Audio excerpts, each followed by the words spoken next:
On poursuit donc avec donc l'association, bon, je vais dépeindre très rapidement, hein, donc une association Réseau Cologne-Bagnard, qui n'est pas un réseau au sens on l'entend habituellement, mais qui est en fait un réseau de fête aujourd'hui, quelque part. En 2004, donc, qui a été créé à partir d'une expérience d'espace rencontre, qui est Cologne-Maillard, donc sur Lyon.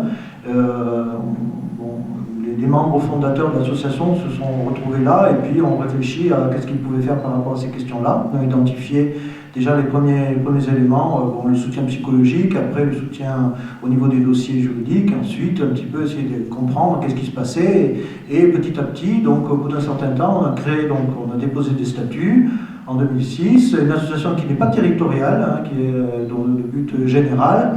On a fondé un blog en 2009 pour pouvoir avoir une indépendance de discours, pour pouvoir parler, parce qu'on était confronté à d'autres associations qui, parfois, dans le sens qu'on parlait, de pouvoir refaire monter des choses sur le plan législatif, sur le plan parlementaire, des revendications ou des analyses. On ne pouvait pas le faire parce qu'on nous bloquait au niveau des associations dans lesquelles on avait été membres, les uns ou les autres. Donc à un moment donné, on a pris le parti de créer notre propre... c'était une des causes aussi, c'était le déclencheur de la création de l'association au départ, et ensuite ça a été, par le biais du blog, un moyen d'expression quand même qui est aujourd'hui reconnu et parcouru par beaucoup de monde à l'échelle internationale.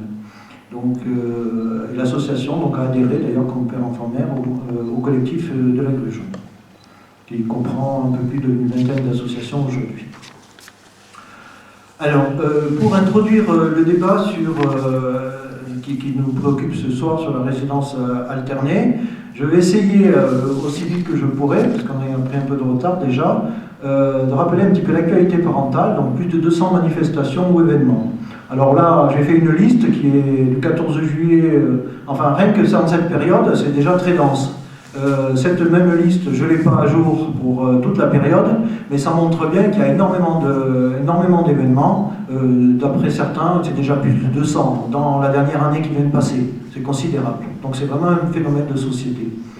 Bon, l'événement majeur, déclencheur, est celui de Nantes, au mois de février, avec Serge Charnay, qui est d'ailleurs actuellement dans le TGI de Nantes. Il est descendu. Il est au commissariat. J'entends pas. Il est au commissariat. Il est au commissariat. Il est descendu son plein gré d'ailleurs. Il est descendu, donc c'est tout nouveau, là. Ça vient de se faire. Oui, il est descendu. Voilà. C'était vers 17h. Bon, il faudrait avancer rapidement parce que sinon, si on rentre dans le détail de chaque affaire, on n'a pas fini. D'accord. Mais il y a quand même un élément, c'est que du coup, sa façon de faire, il y a quand même un élément sur le constat. Bon, là, c'est Serge Charnay qui, à un moment donné, d'une certaine manière, qui est devenu médiatique, finalement, a fait sortir ce gros problème qu'il y a de partout, elle l'a fait émerger au plan médiatique, avec une modalité qui n'est pas celle du juridique, qui est celle d'une action spectaculaire. Donc ça, c'est aussi, ça signifie que c'est quelque chose qui est significatif du problème initial. C'est-à-dire que par les voies naturelles de la justice, finalement, beaucoup de gens n'arrivent pas à se faire entendre. Donc, à Montpellier, c'est papa qui s'expose aux médias. Bon, est-ce que la question se pose, parce que certains quand même se sont exposés, des hommes, des femmes, à des risques. Est-ce que ces risques en valent la chandelle? Bon, à Orléans, 8 pères, 1 mère. Donc là, c'est vrai que la question père-mère s'est posée. C'était une chose importante qui s'est manifestée sur l'opération d'Orléans. À Grenoble, le long siège de la cheminée des Bains, 2 mois et demi, donc 3 papas grimpeurs, avec des revendications générales, la résidence alternée en cas de divorce et séparation, avec d'autres revendications. Donc ces choses-là sont en cours, elles avancent. Et, en marge de cela, l'affaire de Youssef, qui a été concernée en tant que soutien, puisqu'en fait cette opération a mobilisé beaucoup de gens. Donc c'est une opération qui a malgré tout ce qui a été fait pour étouffer l'aspect médiatique de cette affaire, est malgré tout, aujourd'hui, connue de partout. Tout le monde connaît cette affaire et se pose des questions. On est confronté, comme on le voit ce soir, avec ces groupes anti-masculinistes, mais bon, nous on n'en est pas, à des nombreux groupes de pression contre l'application de l'autorité parentale conjointe. Par exemple, on avait cet exemple à Saint-Péret, dans l'Ardèche, cet été. On voit que systématiquement, on a une confrontation idéologique, soit sur le plan politique. Tout à l'heure, on nous a accusés de masculinistes, on nous a accusés de frontistes, de ce genre de choses, alors que il est des communes, tout le monde sait que parmi nous, il y a des gens de la gauche jusqu'à la droite, peut-être un peu plus à gauche, un peu plus à droite, mais que c'est un mouvement qui est fondamentalement apolitique. Récemment, donc, dans la Loire, tout à fait à côté, avec le commencement, avec aussi l'opération une opération récente à Lille, dont je parle ensuite, c'est le début quand même de négociations au niveau politique. Donc les choses sont en cours, mais elles se font sur ce plan-là quand même d'une façon qui est... les politiques locaux ne peuvent pas ne pas reconnaître qu'il y a un phénomène et auquel il faut répondre. Voilà. Alors sur la question du masculinisme, voilà, drôle de masculinisme, lorsqu'on voit le nombre de mères qui montent, bon, parfois elles montent qu'un jour, on peut pas, les groupes sont quand même très prudents, la sécurité est la première des choses, mais bon, la question du masculinisme, c'est est-ce que ça ne serait pas une invention purement féministe?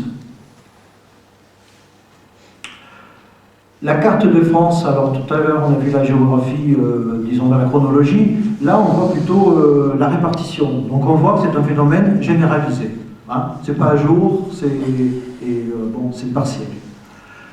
Actuellement, à Toulouse, place du Capitole, en face du Capitole lui-même, donc le symbole silané des phénomènes d'urgence. Des collègues, moi je ne suis pas grimpeur, hein, mais on sait qu'il y a des gens qu'on connaît qui sont là-bas.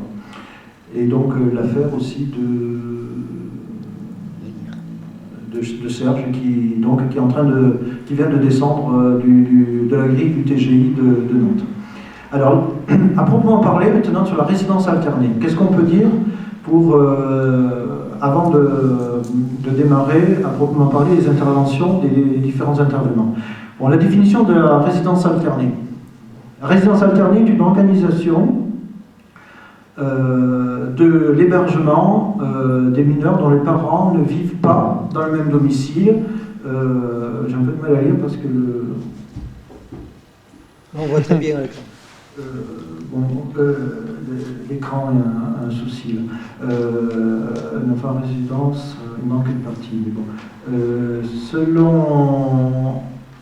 Alors, un enfant en résidence alternée, je ne peux pas lire, en alternance au domicile d'un parent puis de l'autre. Bon, ça paraît simple, mais selon les lignes directrices sur les pensions alimentaires pour l'enfant établi en 1997, le gouvernement fédéral canadien définit la garde partagée comme celle où un enfant habite dans 2 résidences et passe au moins 40% de son temps dans la seconde. Ça, c'est au Canada.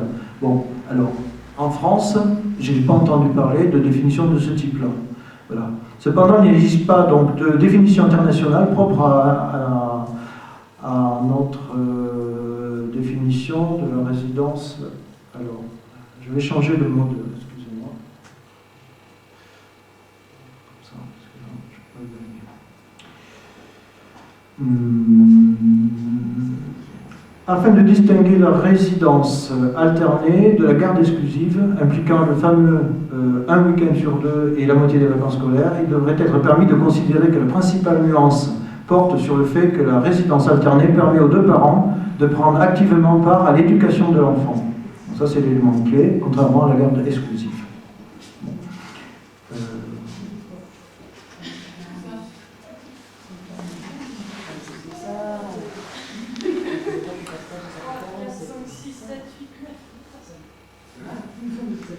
Alors, quelles sont les questions qui se posent? La première question qui se pose, les drames évitables. Donc là, tout le monde a en présence d'esprit le cas de la petite Fiona de Clermont-Ferrand, dans un drame familial, comme il y en a tant, tout le temps. Vous seriez bien aimable de laisser la réunion se tenir en silence, s'il vous plaît.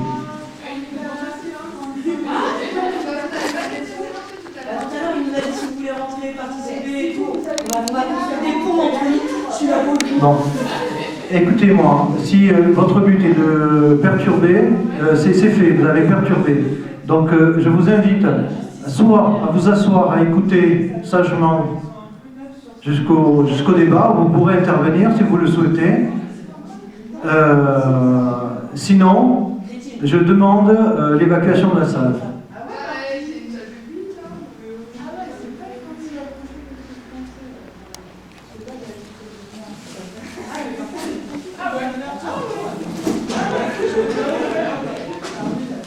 Bon, vous n'avez pas à prendre ces...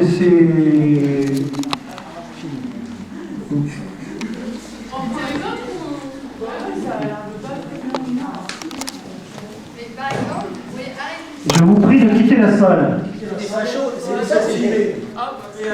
Je vous prie de quitter la salle. Puisque visiblement vous n'êtes pas là pour écouter la conférence, écouter les arguments. Je vous prie de quitter la salle. Non, mais nous, on a réservé la salle. On a réservé la salle. Non, madame. Mademoiselle, Filmez, allez-y. Filmez. La colère, tu vois, je suis pas agressive, je suis en colère. Voilà. C'est pas vraiment pareil. Filmez. C'est toi le fasciste. Bien sûr, des fascistes.